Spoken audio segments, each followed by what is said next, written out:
Hello mga karukrod! Nung nakaraan may naibahagi akong magandang pathway o oportunidad para sa mga gustong makahanap ng trabaho sa bansang Germany, kung saan binahagi ko sa inyo kung ano ito, mga kwalifikasyon, paano ma-avail at iba pang impormasyon tungkol dito. Ngayon ay may bago ng mga oportunidad ang ibibigay ng Germany para sa mga dayuhang gustong makahanap at makapagtrabaho dito. At ito ang opportunity card. Ano nga ba ang purpose nito at ano nga ba ang kaibahan nito sa job seeker visa? Para malaman ang kasagutan, panoorin lamang ang video ito hanggang dulo. Mga karekrod, kung bago ka lang sa channel ko, paki-hit lang ang like, subscribe, at pati ang notification bell para lagi kang updated sa aking mga video.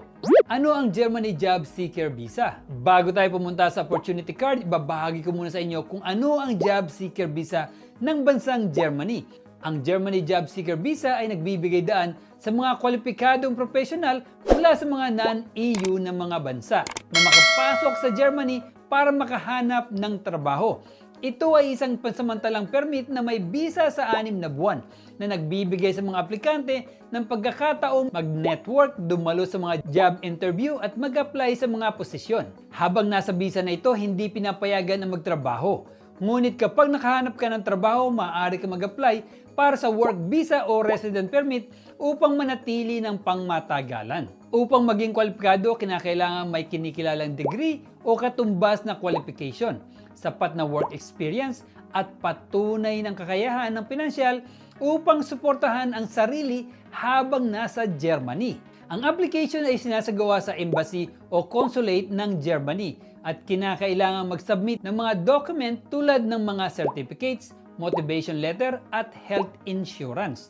Ano ang Germany Opportunity Card? Ang Opportunity Card o Chancerkarte ng Germany ay isang bagong inisyatibo na bahagi ng kanilang Skilled Immigration Law na nagbibigay ng pagkakataon sa mga kwalipikadong manggagawa mula sa non-EU countries na makapunta sa Germany para maghanap ng trabaho.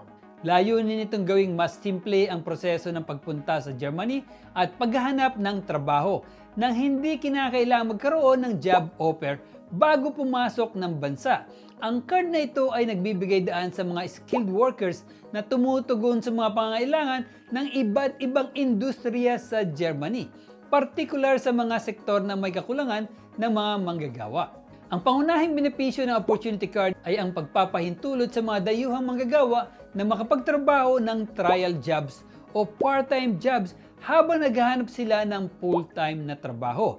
Mas pinadali nito ang pag-access sa merkado ng trabaho ng Germany kumpara sa mga traditional na job seeker visa na mas nakatuon sa pagbibigay ng pansamantalang pananatili ng walang karapatang magtrabaho. Sa pamamagitan ng Opportunity Card, hindi rin kinakailangan ng proof ng permanent employment contract upang makapasok sa bansa na nagbibigay ng mas flexible na option para sa mga naghahanap ng trabaho. Bukod dito, ang card na ito ay nagbibigay daan din sa mga may hawak nito na mag-apply para sa long-term residency sa oras na makahanap sila na angkop na trabaho.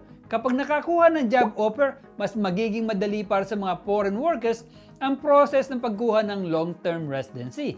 Ang Opportunity Card ay idinisenyo upang hikayatin ang mga skilled workers mula sa ibang bansa na magtungo sa Germany, tugunan ang kakulangan sa labor market at mapalakas ang ekonomiya ng bansa. Advantage of Opportunity Card: easy and fast entry into Germany possible. Hindi kailangan ng permanenting employment contract bago mag-apply para sa Opportunity Card.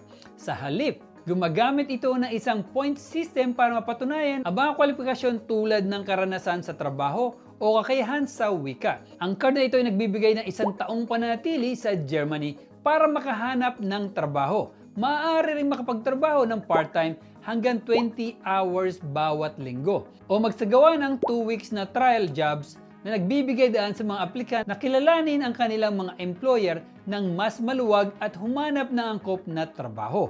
Ang Opportunity Card ay nagbibigay ng 1-year residence permit upang makahanap ng trabaho.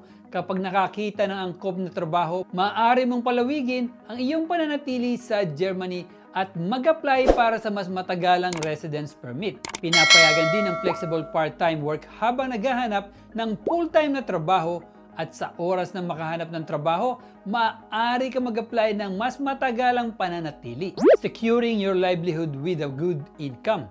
Pinapayagan ng Opportunity Card ang part-time employment na sumusunod sa minimum wage na kasalukuyang nasa 12.41 euro per hour simula July 2024. Sa pamamagitan ng part-time job, 20 hours per week, maaari kang kumita na higit sa 1,000 euro per month. Kung mag-shift ka sa full-time ng trabaho, tataas pa ang iyong kita. Nagbibigay ito ng magandang oportunidad para sa mga manggagawa na makakuha ng sapat na trabaho upang matustusan ang kanilang pang-araw-araw na pamumuhay sa Germany. Job Seeker Visa versus Opportunity Card. Ang Germany Job Seeker Visa ay nagbibigay daan sa mga non-EU national na mag-migrate at maghanap ng mga oportunidad sa trabaho sa Germany sa loob ng 6 na buwan.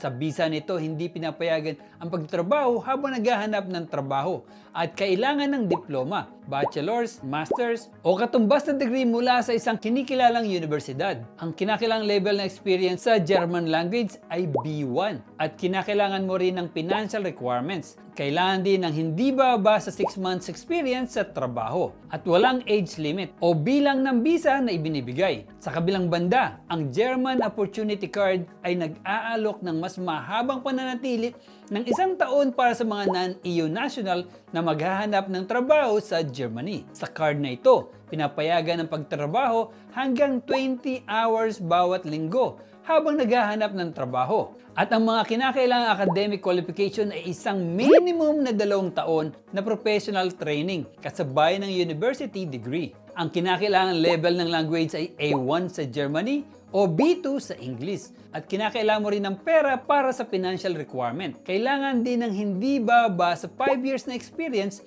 sa trabaho at ang aplikante ay dapat less than 40 years old. Ang Opportunity Card ay may limitasyon sa bilang ng mga inisyong visa bawat taon. At yun lamang po mga ka-recruit, ang tungkol sa Germany Opportunity Card at kung paano ito naiba sa Job Seeker Visa. Kung sa palagay mo ay ikaw ay may sapat na karanasan sa trabaho at pasok ka sa kwalifikasyon, ang Opportunity Card ay maaaring maging pagkakataon para sa iyo upang pumunta sa Germany. Mahalagang tandaan na bawat akbang tungo sa pangarap ay may kasamang hamon. Ngunit sa tamang impormasyon at paghahanda, makakamtan mo ang iyong layunin. Huwag mawala ng pag-asa. Patuloy na magtrabaho ng mabuti at magsikap at gamitin ang mga pagkakataon na dumating sa iyong landas. Naway magigabay ang bidyong ito upang makahanap ng pinapangarap na trabaho sa Germany at maging daan sa isang magandang buhay sa hinaharap. Mga ka-recruit, kung nagustuhan mo ang bidyong ito, mag-comment lang below. Para sa napakagandang playlist, pindutin lang po dito. Para sa napakagandang recommended video, dito. At pakisubscribe na rin po dito.